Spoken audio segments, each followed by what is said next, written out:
এই মেয়েটি আমার আম্মার সাথে জেলেও ছিলেন। যেহেতু আম্মা অসুস্থ ছিলেন, ও অনেক বছর ধরে আছে, আমাদের পরিবারের একজন সদস্য হয়ে গিয়েছে সে। তো এখন দুদিন আগে তার এক আত্মীয়, ওর বাড়ি বরিশালের দিকে, তো দুদিন আগে তার এক আত্মীয়, আমরা এখানে প্রসূতি মায়ের কথা বলেছি, তার এক আত্মীয় তার এরকম কমপ্লিকেসি দেখা দেবার পরে হাসপাতালে নেওয়া হলো। হাসপাতালে নেওয়ার সাথে বরিশাল হাসপাতালে নেওয়া হলো। বরিশাল হাসপাতালে নেওয়ার সাথে সাথে তারা বললো বিভিন্ন রকম কমপ্লিকেসি, ওখানে ইনকিউবেটর বোধহয় আপনি পাঠিয়েছেন না একমিশন, তো নেই, তাকে সাথে সাথে ঢাকায় রেফার করা হচ্ছে।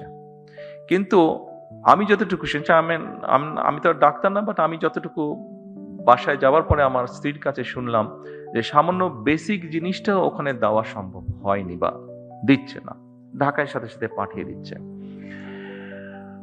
কিন্তু ফাতেমা স্বাভাবিকভাবে আমার ওয়াইফকে বলেছে, উনিও দু একজনের সাথে কথা বলেছেন, সেই জন্য ফাতেমা সেই আত্মীয় খুব স্বাভাবিকভাবে বেটার চিকিৎসা পেয়ে গিয়েছে। কিন্তু প্রশ্নটি যেটা, সেটা হচ্ছে সবাই তো ফাতেমা না, বা সবাই ফাতেমার আত্মীয় না। ফাতেমার আত্মীয় হয়তো, সে যেহেতু ফাতেমা ছিল সেই জন্য আমার স্ত্রী ঘটনাটি জানতে পেরেছে, স্বাভাবিকভাবে উনি টেক কেয়ার করেছেন। তার আত্মীয়টা বাচ্চাটা হয়েছে বাট অসুস্থ, তারপরেও মোটামুটি ভাবে ম্যানেজ করা গিয়েছে, ঢাকায় আর আনতে হয়নি খুব সম্ভবত, যতটুকু আমি জানি। আর সামহাও মিনিস্টার সাহেবও জানার পরে উনিও কিছুটা ইন্টারফেয়ার করেছেন, ফলে এখান থেকে সাথে সাথে একটা মেশিন বোধহয় ছিল না, মেশিনটা বোধহয় পাঠানো হয়েছে, ফলে ওর আত্মীয়র বদলতে অনেকগুলা শিশু এখন সেই সুবিধাটা পাবে, অনেকগুলা শিশু সেই কষ্ট থেকে বা সেই সমস্যা থেকে, সেই বিপদ থেকে বেঁচে যাবে।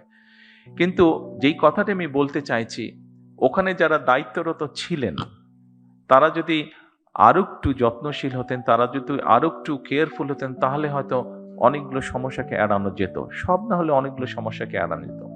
আপনাদের কাছে আমার অনুরোধ থাকবে, এই দেশের একজন নাগরিক হিসাবে আমাদেরকে সাহায্য করুন, সরকারকে সাহায্য করুন, যেন আমরা কাউকে ফাতেমার আত্মীয় হওয়ার প্রয়োজন হবে না। যে কোনো মানুষ যাতে মিনিমাম হলেও চিকিৎসা সুবিধাটি দিতে পারেন। আর আপনাদের যে সমস্যাগুলো আছে, আপনাদের কাজ করতে গিয়ে যে সমস্যাগুলো আছে, আপনারা এখানে উল্লেখ করেছেন, সেই সমস্যাগুলো একবারে আমাদের পক্ষে সমাধান করা সম্ভব না, এটা আপনারাও বুঝতে পারেন। তবে প্রথম যেই সমস্যাটির আপনারা কথা বলেছেন, নিরাপত্তা আপনাদের একটি বিষয় আসে, যেটাতে প্রথমেই আপনারা হাততালি দিয়েছেন, আমি জিজ্ঞেস করলাম যে ওটাতে আপনারা হাততালি দেন, খুব সম্ভব 3 নম্বর পয়েন্ট ছিল বোধহয় ওটা। এই 3 নম্বর পয়েন্টটি এখানে স্বরাষ্ট্রমন্ত্রী সাহেব আছেন, ওনার সাথে আমি আজ না হয় কালকেই স্বাস্থ্যমন্ত্রীকে নিয়ে, প্রতিমন্ত্রীকে নিয়ে এবং সেক্রেটারি সাহেবকে নিয়ে ইমিডিয়েটলি আমি স্বরাষ্ট্রমন্ত্রী সাহেবের সাথে বিষয়টি আলাপ করব।